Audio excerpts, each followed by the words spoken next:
ಸ್ನೇಹಿತರೆ, ಮೀಡಿಯಾ ಮಾಸ್ಟರ್ಸ್ಗೆ ಸ್ವಾಗತ ಸುಸ್ವಾಗತ. ಗೆಳೆಯರೆ, ನಂಬಿ ಕೆಟ್ಟವರಿಲ್ಲವೋ ರಂಗನ ಅನ್ನೋ ಒಂದು ಹಾಡಿದೆ, ನೀವು ಕೇಳಿರಬೇಕು. ದೇವರನ್ನ ನಂಬಿದ್ರೆ ಯಾರು ಕೆಡೋದಕ್ಕೆ ಸಾಧ್ಯನೇ ಇಲ್ಲ ಅನ್ನೋದು ಭಕ್ತರ ನಂಬಿಕೆ. ಇಲ್ಲಿ ದೇವರನ್ನ ಮಾತ್ರ ನಂಬಿ ಅಂತ ಯಾಕೆ ಹೇಳ್ತಾರೆ ಅಂದ್ರೆ, ಮನುಷ್ಯರನ್ನ ನಂಬಿದ್ರೆ ನೀವು ಕೆಡ್ತೀರಿ ಅನ್ನೋ ಕಾರಣಕ್ಕೆ. ನಂಬಿ ಕೆಡದವರಿಲ್ಲವೋ ಮನುಜನ ಅನ್ನೋದನ್ನ ಯಾರು ಹೇಳಿಲ್ಲ, ಆದ್ರೆ ಅದು ಈ ಜಗತ್ತಿನ ಅಂತಿಮ ಸತ್ಯ. ನಮ್ ಜೊತೆಗಿದ್ದವರೇ ನಮ್ ಬೆನ್ನಿಗೆ ಚೂರಿ ಹಾಕ್ತಾರೆ, ಅರ್ಧ ಅಡಿ ಆಸ್ತಿಗಾಗಿ ಅಣ್ಣ ತಮ್ಮ ಕಿತ್ತಾಡ್ಕೋತಾರೆ. ಗಂಡ ಹೆಂಡತಿಯ ನಡುವೆ ಅದೆಷ್ಟು ಅಪನಂಬಿಕೆಗಳು, ಅದೆಷ್ಟು ಮೋಸಗಳು, ಅದನ್ನೆಲ್ಲ ನೀವು ಆಗಾಗ ಪೇಪರ್ಗಳಲ್ಲಿ, ಟಿವಿ ಚಾನಲ್ಗಳಲ್ಲಿ ನೋಡ್ತಲೇ ಇರ್ತೀರಿ.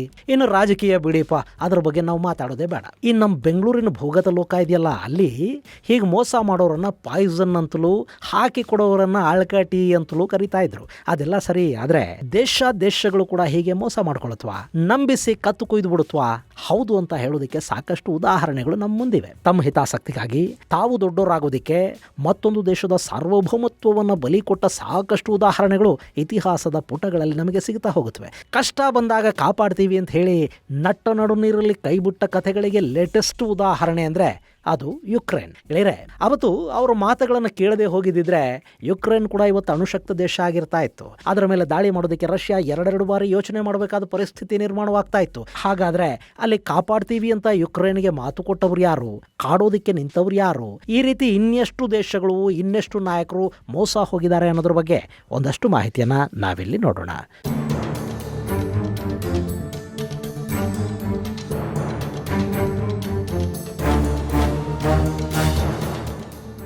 ಗೆಳೆಯರೆ, ಈ ರಷ್ಯಾ ಮತ್ತು ಯುಕ್ರೇನ್ ಯುದ್ಧ ಅನ್ನೋದು ಜಗತ್ತಿನ ಮತ್ತೊಂದು ಕರಾಳ ಮುಖವನ್ನು ತೋರಿಸ್ತಾ ಇದೆ. ಈ ಯುದ್ಧ ಪ್ರಾರಂಭ ಆಗಿ ಆಗಲೇ 2.25 ವರ್ಷಗಳು ಕಳೆದು 3ನೇ ವರ್ಷಕ್ಕೆ ಕಾಲಿಡ್ತಾ ಇದೆ. ರಷ್ಯಾ ಈ ಯುದ್ಧದಲ್ಲಿ ಗೆಲ್ತಾ ಇಲ್ಲ, ಯುಕ್ರೇನ್ ಸೋಲ್ತಲೂ ಇಲ್ಲ. ಜಾಗತಿಕ ದೈತ್ಯ ಅಂತ ನಾವು ಅಂದುಕೊಂಡಿದ್ದ ರಷ್ಯಾ ಇಲ್ಲಿ ಬಣ್ಣ ಕಳ್ಕೊಳ್ತಾ ಇದೆ. ಅವರು ತಮ್ಮ ಪರ ಹೋರಾಡೋದಕ್ಕೆ ವಾಗನರ್ ಪಡೆಗಳನ್ನು ಬಳಸ್ಕೊಂಡ್ರು, ಜೈಲಲ್ಲಿದ್ದ ಖೈದಿಗಳನ್ನು ಬಳಕೆ ಮಾಡ್ಕೊಂಡಿದ್ರು. ಈಗ ಉತ್ತರ ಕೊರಿಯಾದ ಸೈನಿಕರನ್ನ, ಹೌತಿ ಉಗ್ರರನ್ನ ಯುಕ್ರೇನ್ ವಿರುದ್ಧ ಬಳಸ್ಕೊಳ್ಳೋದಕ್ಕೆ ಹೋಗ್ತಾ ಇದ್ದಾರೆ. ಇದು ರಷ್ಯಾದ ಸೇನಾ ಶಕ್ತಿಯ ಕೊರತೆಯನ್ನ ತೋರಿಸ್ತಾ ಇದೆ. ಇನ್ನು ಯುಕ್ರೇನ್ ನಲ್ಲಿ ಕೂಡ ಸಾಕಷ್ಟು ಸಮಸ್ಯೆಗಳಿವೆ. ಅವರ ಆರ್ಥಿಕ ಸ್ಥಿತಿಗತಿಗಳನ್ನ ಈ ಯುದ್ಧ ತಿಂದುಕೊಂಡು ಬಿಟ್ಟಿದೆ. ಅಮೆರಿಕ ಹಾಗೂ ಮಿತ್ರ ದೇಶಗಳ ಸಹಾಯ ಇಲ್ಲದೆ ಇದ್ರೆ ಯುಕ್ರೇನ್ ಉಳಿಯೋದು ಕೂಡ ಕಷ್ಟ ಆಗುತ್ತೆ. ಆದ್ರೆ ಅಮೆರಿಕ ಯುಕ್ರೇನ್ಗೆ ಬೇಕಾದ ಹಣ ಮತ್ತು ಆಯುಧಗಳನ್ನು ಕೊಡ್ತಾ ಆಪದ್ಬಾಂಧವನ ಹಾಗೆ ಯುಕ್ರೇನಿಯನ್ನರ ಕಣ್ಣಿಗೆ ಕಾಣಿಸ್ಕೊಳ್ತಾ ಇದೆ. ಆದ್ರೆ ಈ ಯುದ್ಧಕ್ಕೆ ಇದು ಇಲ್ಲಿವರೆಗೆ ಬರೋದಕ್ಕೆ ನಿಜವಾದ ಕಾರಣ ಯಾರು? ಇಲ್ಲಿ ವಿಲನ್ನು ಪುತಿನ್ನ, ಜೆಲೆನ್ಸ್ಕಿನ ಅಂತ ನೋಡಿದ್ರೆ ಅವರಿಬ್ಬರಿಗಿಂತ ದೊಡ್ಡ ಖಳನಾಯಕನಂತೆ ಕಾಣಿಸ್ಕೊಳ್ಳೋದು ಅಮೆರಿಕ. ಹಾಗಂತ ಇಲ್ಲಿ ಯುಕ್ರೇನ್ ಅನ್ನ ರಷ್ಯಾದ ವಿರುದ್ಧ ಅಮೆರಿಕ ಎತ್ತಿಕಟ್ಟಿ ಯುದ್ಧ ಮಾಡೋದಕ್ಕೆ ನಿಲ್ಲಿಸ್ತು ಅನ್ನೋದನ್ನ ನಾನು ಹೇಳೋದಕ್ಕೆ ಹೋಗ್ತಾ ಇಲ್ಲ. ಆ ಕಥೆ ನಿಮಗೆ ಗೊತ್ತಿರೋದೇ. ಆದ್ರೆ ನಾನು ಹೇಳೋದಕ್ಕೆ ಹೋಗ್ತಾ ಇರೋದು ಯುಕ್ರೇನಿನ ಆಯುಧ ಶಕ್ತಿಯನ್ನೇ ಅಮೆರಿಕ ಹಾಳು ಮಾಡಿದ ಕಥೆಯನ್ನ.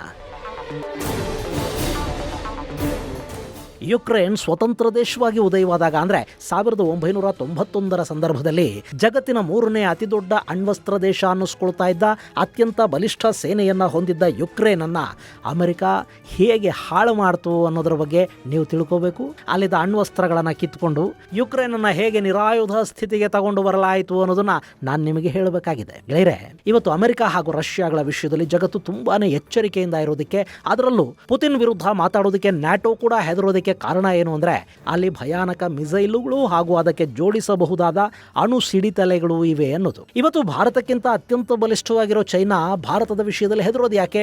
ಭಾರತದ ಬಳಿ ಅಣ್ವಸ್ತ್ರಗಳಿವೆ ಅನ್ನೋ ಕಾರಣಕ್ಕೆ. ಏನೇ ಶಕ್ತಿ ಇದ್ರೂ ಭಾರತ ಯುದ್ಧ ಮಾಡಿ ಆಕ್ರಮಿತ ಕಾಶ್ಮೀರವನ್ನು ವಶಪಡಿಸಿಕೊಳ್ಳೋ ಸಾಹಸಕ್ಕೆ ಕೈ ಹಾಕ್ತಾ ಇಲ್ಲ. ಯಾಕೆ? ಎಲ್ಲಿ ಅದು ಅಣುಯುದ್ಧಕ್ಕೆ ಕಾರಣವಾಗಿ ಬಿಡುತ್ತೋ ಅನ್ನೋ ಕಾರಣಕ್ಕೆ. ಉತ್ತರ ಕೊರಿಯಾ ಅನ್ನೋ ಉಲಕೋಚಿಯನ್ನು ನಿಯಂತ್ರಿಸೋದಕ್ಕೆ ಅಮೆರಿಕಾಗೆ, ಪಕ್ಕದ ಜಪಾನ್ಗೆ ಹಾಗೂ ದಕ್ಷಿಣ ಕೊರಿಯಾಗಳಿಗೆ ಯಾಕೆ ಸಾಧ್ಯ ಆಗ್ತಾ ಇಲ್ಲ? ಅವರ ಬಳಿ ಅಣ್ವಸ್ತ್ರಗಳಿವೆ ಅನ್ನೋ ಕಾರಣಕ್ಕೆ. ಈಗ ಒಮ್ಮೆ ಯೋಚನೆ ಮಾಡಿ ನೋಡಿ, ಒಂದು ವೇಳೆ ಯುಕ್ರೇನ್ ಬಳಿ ಕೂಡ ಇದೇ ಅಣ್ವಸ್ತ್ರಗಳು ಇದ್ದು ಬಿಟ್ಟಿದ್ರೆ ಆಗ್ಲೂ ಪುತಿನ್ ಯುಕ್ರೇನ್ ಮೇಲೆ ದಾಳಿ ಮಾಡೋ ದುಸ್ಸಾಹಸವನ್ನು ಮಾಡ್ತಾ ಇದ್ರಾ? ಅಣ್ವಸ್ತ್ರ ಅನ್ನೋದು ಒಂದು ಡೆಟರೆನ್ಸ್, ಅಂದ್ರೆ ನಿರೋಧಿಸುವ ಶಕ್ತಿಯನ್ನು ಕೊಡುತ್ತೆ. ಅಣುಶಕ್ತ ದೇಶದ ತಂಟೆಗೆ ಯಾರು ಹೋಗೋದಿಲ್ಲ. ಯಾಕೆಂದ್ರೆ ಅವನ ಎರಡೂ ಕಣ್ಣುಗಳನ್ನು ತೆಗೆಯೋ ಶಕ್ತಿ ನಮಗಿದ್ರೂ ಕೂಡ ಆ ಪ್ರಯತ್ನದ ಒಳಗೆ ನಮಗೊಂದು ಕಣ್ಣಾದರೂ ಹೋಗ್ಬಿಡುತ್ತೆ ಅನ್ನೋ ಭಯ ಇರುತ್ತೆ ಅಲ್ವಾ? ಆ ಸತ್ಯವನ್ನು ಅರ್ಥ ಮಾಡ್ಕೊಳ್ಳೋದ್ರಲ್ಲಿ ವಿಫಲವಾಗಿದ್ದು ಮತ್ತು ಅಮೆರಿಕಾನ ಹೆಚ್ಚು ನಂಬಿದ್ದೇ ಇವತ್ತಿನ ಯುಕ್ರೇನಿನ ಈ ಸ್ಥಿತಿಗೆ ಕಾರಣ.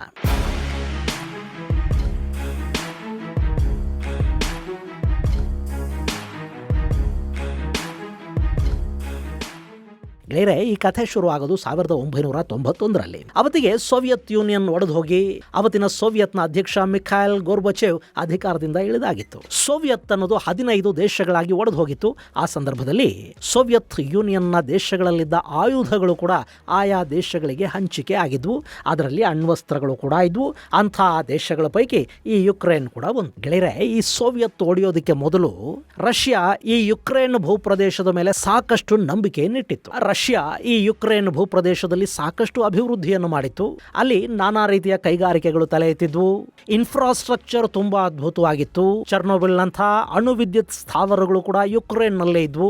ಯುಕ್ರೇನ್ ಅನ್ನೋ ಈ ಭೂಪ್ರದೇಶ ಇದೆ ನೋಡಿ, ಇದು ಸೋವಿಯತ್ ಕಾಲದಲ್ಲಿ ಅತ್ಯಂತ ಸಮೃದ್ಧಿಯನ್ನು ಪಡ್ಕೊಂಡಿದ್ದ ಪ್ರದೇಶ. ಹಾಗೆ ರಷ್ಯಾದ ಬಹುತೇಕ ಅಣ್ವಸ್ತ್ರಗಳು ಕೂಡ ಯುಕ್ರೇನ್ ನಲ್ಲೇ ಇದ್ವು. ಒಂದು ಲೆಕ್ಕಾಚಾರದ ಪ್ರಕಾರ ಯುಕ್ರೇನ್ ಸ್ವತಂತ್ರಗೊಂಡಾಗ ಅಲ್ಲಿ 1,500ದಿಂದ 2,100 ಸ್ಟ್ರಾಟಜಿಕ್ ನ್ಯೂಕ್ಲಿಯರ್ ವೆಪನ್ಗಳು, ಹಾಗೆ 2,800ರಿಂದ 4,800ರವರೆಗೆ ಟ್ಯಾಕ್ಟಿಕಲ್ ನ್ಯೂಕ್ಲಿಯರ್ ವಾರ್ ಹೆಡ್ಗಳು ಉಳ್ಕೊಂಡಿದ್ವಂತೆ. ಹೀಗಾಗಿ ಯುಕ್ರೇನ್ ಅವತ್ತಿಗೆ ಅಂದರೆ 1991ರ ಡಿಸೆಂಬರ್ 25ರ ಹೊತ್ತಿಗೆ ಜಗತ್ತಿನ ಅತಿ ಹೆಚ್ಚು ಅಣ್ವಸ್ತ್ರಗಳನ್ನು ಹೊಂದಿದ್ದ ದೇಶಗಳ ಪಟ್ಟಿಯಲ್ಲಿ 3ನೇ ಸ್ಥಾನವನ್ನು ಪಡ್ಕೊಂಡಿತ್ತು. ಮೊದಲ ಮತ್ತು 2ನೆಯ ಸ್ಥಾನದಲ್ಲಿ ಯಥಾ ಪ್ರಕಾರ ಅಮೆರಿಕ ಹಾಗೂ ರಷ್ಯಾಗಳೇ ಇದ್ವು. ಆದರೆ ತಮ್ಮನ್ನ ಬಿಟ್ಟು ಇನ್ಯಾರೂ ಶಕ್ತಿವಂತರಾಗಬಾರದು, ತಮಗೆ ಸರಿಸಮಾನವಾಗಿ ಕೂಡ ಇನ್ಯಾರೂ ಇರಬಾರದು ಅನ್ನೋದು ಈ ಎರಡೂ ದೇಶಗಳ ಮನಸ್ಸಲ್ಲೂ ಇತ್ತು. ಹೀಗಾಗಿ ಅಮೆರಿಕ ರಷ್ಯಾ ಎರಡೂ ಕೂಡ ಯುಕ್ರೇನ್ ಅಣುಶಕ್ತವಾಗಿರೋದನ್ನ ಸಹಿಸಲಿಲ್ಲ. ಗೆಳೆಯರೆ, ನಿಮಗೆ ವಿಚಿತ್ರ ಅನ್ನಿಸಬಹುದು, ಯಾವ ರಷ್ಯಾನ ಅಮೆರಿಕ ತುಂಡು ತುಂಡು ಮಾಡ್ತೋ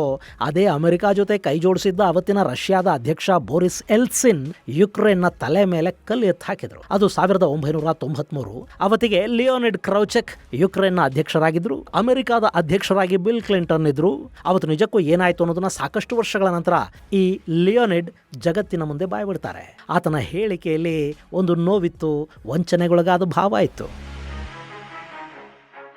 ನಾವು ಆಗ್ತಾನೆ ಸ್ವತಂತ್ರಗೊಂಡಿದ್ವಿ. ಅಂತಹ ಪರಿಸ್ಥಿತಿಯಲ್ಲಿ ಅಮೆರಿಕದ ಅಧ್ಯಕ್ಷರಾಗಿದ್ದ ಬಿಲ್ ಕ್ಲಿಂಟನ್ ಹಾಗೂ ಉಪಾಧ್ಯಕ್ಷ ಅಲ್ ಗೋರ್ ಇಬ್ಬರು ಕೂಡ ನಮ್ಮ ಮೇಲೆ ವಿಪರೀತ ಒತ್ತಡವನ್ನು ಹೇರೋದಕ್ಕೆ ಶುರು ಮಾಡಿದ್ರು. ನಿಮ್ಮಲ್ಲಿ ಅಣ್ವಸ್ತ್ರಗಳಿದ್ರೆ ಅದು ಜಗತ್ತಿಗೆ ಮಾರಕ, ಹೀಗಾಗಿ ಅಣ್ವಸ್ತ್ರಗಳನ್ನು ಆದಷ್ಟು ಬೇಗ ನೀವು ದಾಟಿಸ್ಬಿಡಿ, ಇಲ್ಲ ಅಂದರೆ ಅಮೆರಿಕ ನಿಮ್ಮ ಮೇಲೆ ಆರ್ಥಿಕ ನಿರ್ಬಂಧಗಳನ್ನು ಹೇರಬೇಕಾಗಿ ಬರುತ್ತೆ ಅಂತ ಅವರು ನಮ್ಮನ್ನು ಹೆದರಿಸೋದಕ್ಕೆ ಶುರು ಮಾಡಿದರು. ಆರ್ಥಿಕ ಸಂಕಷ್ಟಗಳು ಹೇಗಿರುತ್ತವೆ ಅನ್ನೋದನ್ನು ನಾವು ಆಗಷ್ಟೇ ನೋಡಿದ್ವಿ. ಹೀಗಾಗಿ ಅಮೆರಿಕದ ಈ ಬೆದರಿಕೆಗೆ ಹೆದರಬೇಕಾಗಿ ಬಂತು. ಅಮೆರಿಕ ಹಾಗೂ ರಷ್ಯಾಗಳು ಹೇಳಿದ ಹಾಗೆ ಒಂದು ಒಪ್ಪಂದಕ್ಕೆ ಸಹಿ ಹಾಕದೆ ನನಗೆ ಅಲ್ಲಿ ಬೇರೆ ದಾರಿನೇ ಇರಲಿಲ್ಲ.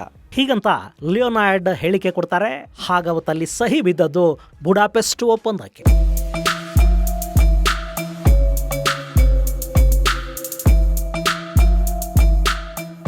ಗೆಳೆಯರೆ, ಜಾಗತಿಕ ಇತಿಹಾಸದಲ್ಲಿ ಈ ಬುಡಾಪೆಸ್ಟ್ ಒಪ್ಪಂದ ಅನ್ನೋದು ತುಂಬಾನೇ ಪ್ರಾಮುಖ್ಯತೆಯನ್ನು ಪಡ್ಕೊಂಡಿದೆ. ಈ ಒಪ್ಪಂದ ಯುಕ್ರೇನ್ ಅಣ್ವಸ್ತ್ರಗಳನ್ನು ಕಳ್ಕೊಳ್ಳೋ ಹಾಗೆ ಮಾಡ್ತು.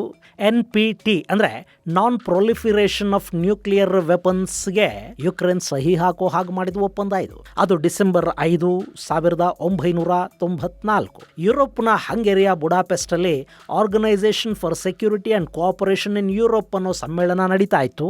ಅಲ್ಲಿ ಬೆಲಾರೂಸ್, ಯುಕ್ರೇನ್ ಹಾಗೂ ಕಜಕಿಸ್ತಾನಗಳನ್ನ ರಕ್ಷಿಸುವ, ಅವುಗಳ ಮೇಲೆ ಯಾವುದೇ ರೀತಿಯ ದಾಳಿಗಳನ್ನ ಮಾಡದೇ ಇರುವಂತಹ ಒಪ್ಪಂದ ಪತ್ರವೊಂದು ಸಿದ್ಧ ಆಗಿತ್ತು. ಅಲ್ಲಿ ಈ ದೇಶಗಳನ್ನ ರಕ್ಷಿಸುವ ಜವಾಬ್ದಾರಿಯನ್ನ ರಷ್ಯಾ, ಅಮೆರಿಕ ಹಾಗೂ ಬ್ರಿಟನ್ಗಳು ತಗೊಂಡು, ಆ ನಂತರದಲ್ಲಿ ಫ್ರಾನ್ಸ್ ಮತ್ತು ಚೈನಾಗಳು ಕೂಡ ಈ ರಕ್ಷಣಾ ಒಪ್ಪಂದಕ್ಕೆ ಸಹಿ ಹಾಕಿದ್ವು. ಭದ್ರತಾ ಮಂಡಳಿಯ ಕಾಯಂ ಸದಸ್ಯತ್ವವನ್ನು ಹೊಂದಿರುವ ದೇಶಗಳೆಲ್ಲ ನಿಮಗೂ ನಾವು ರಕ್ಷಣೆ ಕೊಡ್ತೀವಿ, ನಿಮಗೂ ನಾವು ರಕ್ಷಣೆ ಕೊಡ್ತೀವಿ ಅಂತ ಸಹಿ ಮಾಡಿಕೊಟ್ಟ ಮೇಲೆ ನಂಬದೇ ಇರೋದು ಹೇಗೆ? ಸೊ ಯುಕ್ರೇನ್ ತನ್ನ ಬಳಿ ಇದ್ದ ಎಲ್ಲ ನ್ಯೂಕ್ಲಿಯರ್ ವೆಪನ್ಗಳನ್ನು ರಷ್ಯಾಗೆ ಹ್ಯಾಂಡ್ ಓವರ್ ಮಾಡ್ತು. ಬೆಲಾರೂಸ್ ಹಾಗೂ ಕಜಕ್ಗಳು ಕೂಡ ಹಾಗೇ ಮಾಡಿದ್ವು. ನಮ್ಮಲ್ಲೊಂದು ಮಾತು ಹೇಳ್ತಾರೆ, ನಿಮ್ಮ ಟೈಮ್ ಕೆಟ್ರೆ ಹೆಗಲ ಮೇಲೆ ಶನಿ ಮಹಾತ್ಮ ಕೂತ್ಕೊಂಡು ಎರಡೂ ಕಿವಿಗಳೊಳಗೆ ಬೆರಳಿಟ್ಟು ಮುಚ್ಚಿಬಿಡ್ತಾನಂತೆ. ಆಗ ಯಾರು ಏನೇ ಒಳ್ಳೇದು ಹೇಳಿದ್ರು ಅದು ನಿಮಗೆ ಅರ್ಥನೇ ಆಗೋದಿಲ್ಲ, ನಿಮ್ಮ ತಲೆಗದು ಹೋಗೋದೂ ಇಲ್ಲ. ಯುಕ್ರೇನ್ ವಿಷಯದಲ್ಲಿ ಕೂಡ ಹಾಗೇ ಆಯಿತು. ಅಲ್ಲಿ ಇಂಥದ್ದೊಂದು ಒಪ್ಪಂದ ಆಗ್ತಾ ಇದೆ ಅನ್ನೋದು ಗೊತ್ತಾದಾಗಲೇ ಫ್ರಾನ್ಸ್ ಈ ಬಗ್ಗೆ ಯುಕ್ರೇನ್ ಅನ್ನ ಎಚ್ಚರಿಸುವ ಕೆಲಸ ಮಾಡುತ್ತೆ. ರಷ್ಯಾ, ಅಮೆರಿಕ ಹಾಗೂ ಬ್ರಿಟನ್ಗಳ ಮಾತು ಕೇಳ್ಕೊಂಡು ಬುಡಾಪೆಸ್ಟ್ ಒಪ್ಪಂದಕ್ಕೆ ಸಹಿ ಹಾಕಿ ಅಣ್ವಸ್ತ್ರಗಳನ್ನು ವಾಪಸ್ಸು ಕೊಟ್ಟುಬಿಟ್ರೆ ನಿಮ್ಮ ತಲೆ ಮೇಲೆ ನೀವೇ ಚಪ್ಪಡಿ ಕಳ್ಕೊಂಡ ಹಾಗಾಗತ್ತೆ, ನಿಮ್ಮ ಶವಪೆಟ್ಟಿಗೆಗೆ ಬೀಳ್ತಾ ಇರೋ ಕೊನೆ ಮೊಳೆ ಇದು, ಹಿಂಗ ಮಾಡ್ಕೋಬೇಡಿ ಅಂತ ಫ್ರಾನ್ಸ್ನ ಅವತ್ತಿನ ಅಧ್ಯಕ್ಷರು ಯುಕ್ರೇನ್ನ ಅಧ್ಯಕ್ಷ ಲಿಯೋನಿಡ್ಗೆ ಗಿಣಿಗೆ ಹೇಳ್ದಂಗೆ ಹೇಳ್ತಾರೆ. ಆದ್ರೆ ಲಿಯೋನಿಡ್ ಇದು ಯಾವುದನ್ನು ಅರ್ಥ ಮಾಡ್ಕೊಳ್ಳೋದಕ್ಕೆ ಹೋಗಲಿಲ್ಲ. ಆತನ ಕಣ್ಣು ಮುಂದೆ ಅಮೆರಿಕಾದ ನಿರ್ಬಂಧಗಳ ಧಮಕಿ ಕುಣಿತಾ ಇತ್ತು. ಗೆಳೆಯರೆ, ಇಲ್ಲಿ ಫ್ರಾನ್ಸ್ ಬಗ್ಗೆ ನಿಮ್ಗೆ ಇನ್ನೂ ಒಂದು ವಿಷಯ ಹೇಳಬೇಕು. 1998ರಲ್ಲಿ ಭಾರತ ಪೋಖ್ರಾನ್ ಅಣು ಪರೀಕ್ಷೆಗಳನ್ನು ಮಾಡ್ತಲ್ಲ, ಆಗ ಅಮೆರಿಕ ಸೇರಿದಂತೆ 12 ದೇಶಗಳು ಭಾರತದ ಮೇಲೆ ನಿರ್ಬಂಧವನ್ನು ವಿಧಿಸಿದ್ವು. ಆದ್ರೆ ಫ್ರಾನ್ಸ್ ಭಾರತದ ವಿರುದ್ಧ ಯಾವ ನಿರ್ಬಂಧವನ್ನು ಹೇರುವುದಕ್ಕೆ ಹೋಗಲಿಲ್ಲ. ಭಾರತ ಅಣು ಪರೀಕ್ಷೆ ಮಾಡಿದ್ದು ಫ್ರಾನ್ಸ್ನ ಅಸಹನೆಗೂ ಕಾರಣ ಆಗಲಿಲ್ಲ.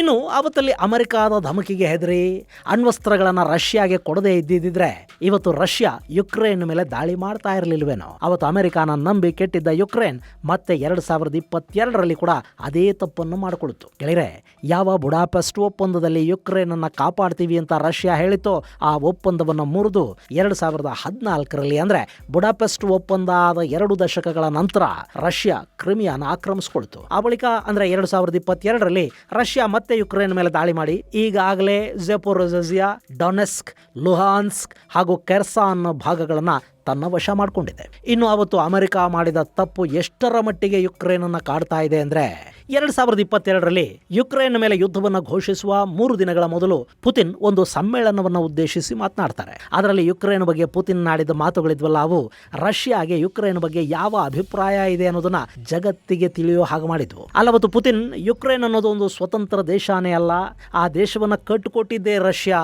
ಬೋಲ್ಶೆವಿಕ್ ಕ್ರಾಂತಿಯ ಸಮಯದಲ್ಲಿ ಈ ಯುಕ್ರೇನ್ ಅನ್ನ ರಷ್ಯಾದ ಹೋರಾಟಗಾರರೇ ಸ್ಥಾಪನೆ ಮಾಡಿದ್ರು. ಅದಾದ ಬಳಿಕ ಸ್ಟಾಲಿನ್ ಕಾಲದಲ್ಲಿ ನಡೆದ ಗ್ರೇಟ್ ಪ್ಯಾಟ್ರಿಯಾಟಿಕ್ ವಾರ್ ಸಮಯದಲ್ಲಿ ಪೋಲೆಂಡ್, ರೊಮೇನಿಯಾ ಹಾಗೂ ಹಂಗೇರಿಯಾ ಸಾಕಷ್ಟು ಸ್ಥಳಗಳನ್ನು ವಶಪಡಿಸಿಕೊಂಡು ಯುಕ್ರೇನ್ಗೆ ಸೇರಿಸಲಾಯಿತು.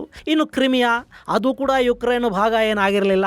ಅದು 1960ರ ಸಮಯದಲ್ಲಿ ನಿಕಿತಾ ಕ್ರುಶ್ಚೇವ್ ಯಾವುದೋ ಕಾರಣಕ್ಕದನ್ನು ಯುಕ್ರೇನ್ನ ಸ್ವಾಯತ್ತತೆಗೆ ಬಿಟ್ಟುಕೊಟ್ರು. ಹೀಗಾಗಿ ಅಲ್ಲಿ ಯುಕ್ರೇನ್ ಅನ್ನೋದು ರಷ್ಯಾ ಕೊಟ್ಟ ಭಿಕ್ಷೆನೇ ಹೊರತು ಅದು ಯಾವತ್ತೂ ಸ್ವತಂತ್ರ ದೇಶ ಆಗಿರಲಿಲ್ಲ, ರಷ್ಯಾದ ನೆರಳಲ್ಲೇ ಅದಿತ್ತು. ಹೀಗಾಗಿ ಯುಕ್ರೇನ್ ಮೇಲೆ ರಷ್ಯಾ ದಾಳಿ ಮಾಡೋದು ಅಂದ್ರೆ ಅದು 2 ದೇಶಗಳ ನಡುವಿನ ಯುದ್ಧ ಅಲ್ಲ, ಜಸ್ಟ್ ಅದೊಂದು ಸ್ಪೆಷಲ್ ಆಪರೇಷನ್ ಅಷ್ಟೇ ಅನ್ನೋ ಮಾತನ್ನ ಪುತಿನ್ ಆಡಿದ್ರು.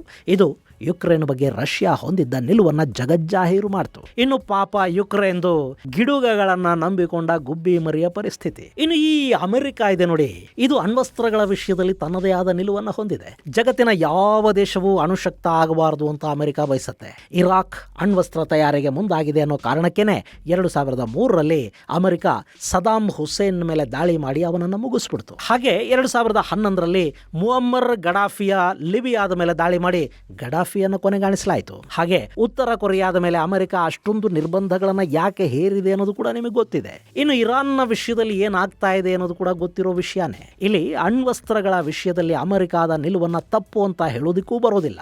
ಅಪಾತ್ರರ ಕೈಗೆ, ಬಲಹೀನರ ಕೈಗೆ ಅತ್ಯಂತ ಬಲಿಷ್ಠ ಆಯುಧಗಳು ಸಿಕ್ಕಿಬಿಟ್ರೆ ಅವು ಲೋಕಕಂಟಕವಾಗಿ ಬದಲಾಗತ್ವೆ ಅಂತ ಅಮೆರಿಕ ಭಾವಿಸುತ್ತೆ. ಹೀಗಾಗಿ ಅಣುಶಕ್ತಿ ಅನ್ನೋದು ಜಗತ್ತಲ್ಲಿ ಬೆಳಿಬಾರದು ಅನ್ನೋದು ಅಮೆರಿಕಾದ ನಿಲುವು. ಇದನ್ನ ಅಮೆರಿಕಾಗಿಂತ ಬೇರೆ ಯಾರು ಬಲಿಷ್ಠರಾಗಬಾರದು ಅನ್ನೋ ಕಾರಣಕ್ಕೆ ಅಮೆರಿಕ ಹೀಗೆ ಮಾಡುತ್ತೆ ಅಂತ ನಾವು ಯಾರಾದರೂ ಭಾವಿಸಿದ್ರೆ ಅವರೇನು ಬೇಡ ಅಂತ ಹೇಳೋದಕ್ಕೆ ಹೋಗೋದಿಲ್ಲ. ಇದು ಗೆಳೆಯರೆ, ಯುಕ್ರೇನ್ನ ಇವತ್ತಿನ ಸ್ಥಿತಿಗೆ ಹೇಗೆ ಅಮೆರಿಕಾನೇ ಕಾರಣ ಆಯಿತು ಅನ್ನೋದರ ಕುರಿತಾದ ಒಂದಷ್ಟು ಮಾಹಿತಿ. ಮುಂದಿನ ಸಂಚಿಕೆಯಲ್ಲಿ ಮತ್ತಷ್ಟು ವಿಶೇಷಗಳ ಜೊತೆ ಮತ್ತೆ ಭೇಟಿಯಾಗೋಣ.